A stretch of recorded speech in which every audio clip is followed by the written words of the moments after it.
அறிவியலின் வியத்தகு வளர்ச்சியினால் நாம் நமது ஆன்மீக சிந்தனையை சிறிது சிறிதாக மறந்து வருகிறோம்.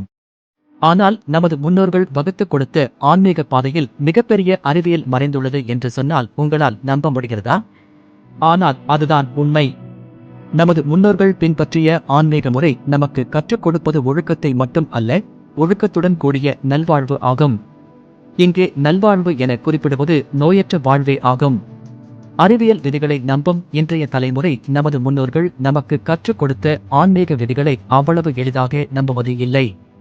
ஆம், நமது முன்னோர்கள் நமக்கு சொல்லிக் கொடுத்த ஆன்மீக பழக்க வழக்கங்களை இன்று பலரும் கேலி செய்கிறார்கள். ஆனால் அந்த பழக்க வழக்கங்களில் ஆன்மீகம் மட்டுமல்ல, அறிவியலும் கலந்துள்ளது என்பது கேலி பேசும் பலருக்கு புரிவதில்லை. ஆலயம் செல்வதை நமது முன்னோர்கள் வலியுறுத்தி இருந்தார்கள். குறிப்பாக இளம் வயதினர் அதிகமாக ஆலயம் செல்ல வேண்டும். ஏனென்றால் கோவில்களில் மூல விக்கிரகம் அமைந்துள்ள கருவறை ஒலி அலைகளை வெளிப்படுத்துகின்றன. மூல விக்கிரகத்திற்கு செய்யப்படும் அபிஷேக ஆராதனைகள், மந்திர உச்சரிப்புகள் விக்கிரகத்தில் பட்டு அதிர்வடைகின்றன.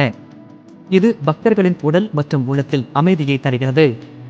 மேலும் அபிஷேகத்தின் போது எதிர் மின்னோட்டமுடைய காற்றும் ஈரப்பதமுள்ள காற்றும் வெளிவருகின்றன. இது இன்றைய விஞ்ஞானம் கூறும் உயிர் வாழ தேவைப்படும் மின்னலைகளாகும். கோவிலில் துளசி தீர்த்தம் வழங்கப்படுகிறது. இதில் அதிக மின்னோட்டம் மற்றும் பலவித நோய்களை கட்டுப்படுத்தும் ஆற்றல் உள்ளது.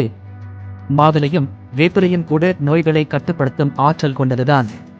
நமது வீட்டு கதவின் நிலவில் கட்டப்படும் எலுமிச்சையும் மாவிலை தோரணமும் காற்றில் உள்ள கிருமிகளை அழிக்கும் தன்மை கொண்டது. நீரினை தூய்மைப்படுத்துகின்றது. அரச மரக்காற்று பெண்களின் கர்ப்பப்பையை வலுப்பெறச் செய்கிறது. இதனால்தான் அந்த காலத்தில் அரச மரத்தை சுற்றி வரச் செய்தார்கள். இதுபோன்ற ஆன்மீகம் சார்ந்த அறிவியலுக்கு இன்னும் நிறைய எடுத்துக்காட்டுகள் உள்ளன. நமது முன்னோர்கள் ஆன்மீகத்தை மட்டும் அல்ல, அறிவியலையும் சேர்த்து அறிந்தவர்கள்.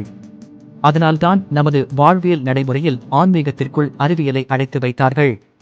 ஆனால் இவற்றையெல்லாம் உணராத இன்றைய தலைமுறையினர் நமது முன்னோர்களின் பெருமையை அறியாமல் அறிவியலின் பெயரால் நமது முன்னோர்களையும் அவர்கள் நமக்கு சொல்லிக் கொடுத்த பழக்க வழக்கங்களையும் கேலி செய்வதுதான் வேதனையின் உச்சம்.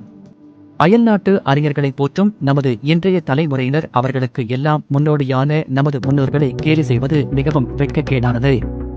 நம்மை நல்வழிப்படுத்தும் சம்பிரதாயங்கள், சடங்குகள் என பல கோட்பாடுகளை வகுத்து பகுத்தறிந்து வாழ்ந்து நமக்கும் வாழ கற்றுக் கொடுத்த நமது முன்னோர்களை இன்று பகுத்தறிவின் பெயரால் கேலி செய்வது சோகத்திலும் சோகம்.